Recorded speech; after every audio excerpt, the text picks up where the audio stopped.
अस्सलाम वालेकुम। मेरा नाम डॉक्टर शहबाज अहमद काजी है और मैं एक वैस्कुलर इंटरवेंशनलिस्ट हूँ। बेनाइन फाइब्रॉइड जो है बेसिकली एक मस्कुलर ट्यूमर है जो ख़वातीन के बच्चेदानी में होते हैं, जिनको हम रसूली कहते हैं।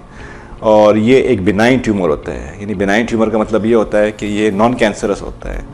और ख़ास तौर में ये उन ख़वातीन में होता है जो तकरीबन रिप्रोडक्टिव लाइफ के अंदर होते हैं। यानी तकरीबन समझ लें आप इसको 17-18 साल की उम्र से लेकर 40-42 साल 45 साल तक की एज में होते हैं। पेशेंट जो होते हैं इसके अंदर ख़ास तौर पे सिम्टम्स होते हैं जिसके अंदर उनको मेनर्जिया होता है। मेनर्जिया का मतलब होता है हैवी मेंसेस का, वो उनकी साइकिल जो है उसकी ड्यूरेशन जो है वो लंबी हो रही है, या फिर उसकी जो साइकिल जो है उसकी जो इंटेंसिटी है मेंसेस की वो ज़्यादा हो रही है।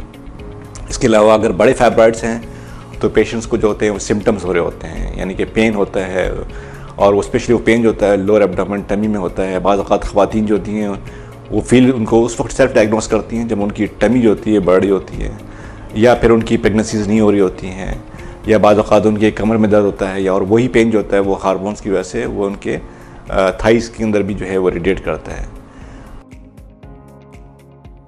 तो दुनिया के अंदर जो है इन लास्ट 20 ईयर्स के अंदर यूट्राइन फाइब्रॉइड एम्ब्रोलाइजेशन ने एक रेवोल्यूशन जनरेट किया है, जिसके अंदर पेशेंट को जो है without surgery, without anaesthesia, without any scar, कोई भी काटन पीटे बगैर खून की नाली के ज़रिए खा हुआ जो है वो डिस्टल रेडियल आर्टरी से या फीमोरल आर्टरी से आप जाके उसकी एंजियोग्राफी करते हैं, और उसके बाद उस फाइब्रॉइड्स की जो है ब्लड फ्लो को उसको ब्लॉक करते हैं, स्टेसिस करते हैं।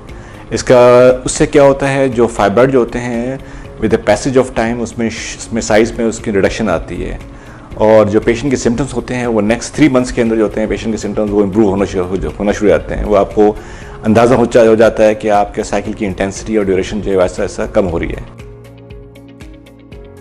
और उसके बाद जब आप उसका फॉलोअप कराते हैं नेक्स्ट 6 मंथ के बाद MRI से, तो उसमें देखते हैं कि साइज़ की रिडक्शन जो है अगर 30 to 40% रिडक्शन हो रही है, इसका मतलब है कि जो हमने अपना टारगेट है वो अपना अचीव किया है।